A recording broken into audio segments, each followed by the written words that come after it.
వేలాది మహిళలు ప్రతిరోజు కుటుంబాన్ని చూసుకుంటారు, కలలు కూడా కంటారు. గౌరీ గారు అలాంటి వారిలో ఒకరు. ఆమె జీవితం కూడా సాధారణంగానే ప్రారంభమైంది. ఇంటి పనులు, కుటుంబ బాధ్యతలు, రోజువారీ పనుల్లోనే గడిచే జీవితం. కానీ ఎక్కడో ఒక ఆలోచన మాత్రం ఉండేది. నా చేతి పనికి ఒక ప్రత్యేకమైన గుర్తింపు రావాలి అని. రోజూ చేసే చపాతీనే ఒక వ్యాపారంగా మార్చుకోవచ్చని గౌరీ గారు భావించారు. కానీ ఆలోచన ఉండడం ఒక్కటే సరిపోదు. పెట్టుబడి కావాలి, మార్గదర్శకత్వం కావాలి, వ్యాపారాన్ని ఎలా ప్రారంభించాలో తెలుసుకోవాలి. అలాంటి సమయంలో మెప్మా ద్వారా ఆమెకు సహాయం అందింది. PMFME పథకం ద్వారా రుణం పొందేందుకు సహకరించారు. వ్యాపారం నిర్వహణపై అవగాహన కల్పించారు. ఆ సహాయంతో గౌరీ గారు చపాతీ తయారీకి అవసరమైన యంత్రాలు ఏర్పాటు చేసుకుని చిన్న స్థాయిలో ఉత్పత్తి ప్రారంభించారు.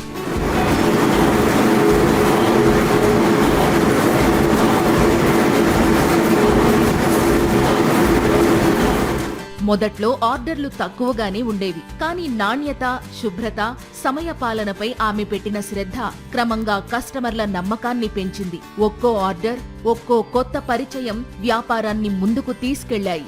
ఈ రోజు గౌరీ గారు తన కుటుంబానికి ఆర్థికంగా అండగా నిలుస్తూ తనకంటూ ఒక ప్రత్యేకమైన గుర్తింపును నిర్మించుకున్నారు. నమస్కారం, నా పేరు గౌరీ. నేను మంగళగిరిలో ఉంటాను. నేను గౌరీ మహిళా సంఘం అనే డ్వాక్రా సంఘానికి అధ్యక్షురాలిని. నేను PMFME స్కీమ్ ద్వారా మెప్మా సహకారంతో చపాతీ మేకింగ్ మిషన్ ని కొనుగోలు చేశాను. దానికి సెంట్రల్ బ్యాంక్ వారు సహాయంతో 3,75,000 రూపాయల లోన్ ని నాకు అందించారు. ఆ చేయూతతో నేను చపాతీ మేకింగ్ యూనిట్ ని రన్ చేస్తున్నాను.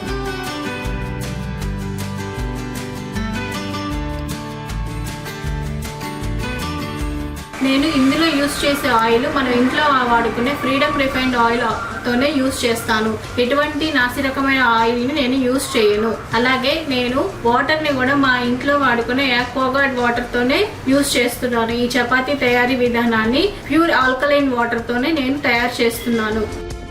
PMFME స్కీమ్ ద్వారా మెప్మా వారు నాకు ఈ లోన్ కి శాంక్షన్ చేసినందుకు మెప్మా వారికి కూడా కృతజ్ఞతలు. అలాగే లోకేష్ గారికి, చంద్రబాబు నాయుడు గారికి నా ధన్యవాదాలు. ఒక సాధారణ ఆలోచన, సరైన సహాయం మరియు ముందుకు వెళ్లాలనే నిర్ణయం ఉంటే ప్రతి మహిళ కూడా స్వయం ఉపాధి రంగంలో విజయవంతంగా నిలబడగలరని గౌరీ గారి ప్రయాణం చూపిస్తోంది.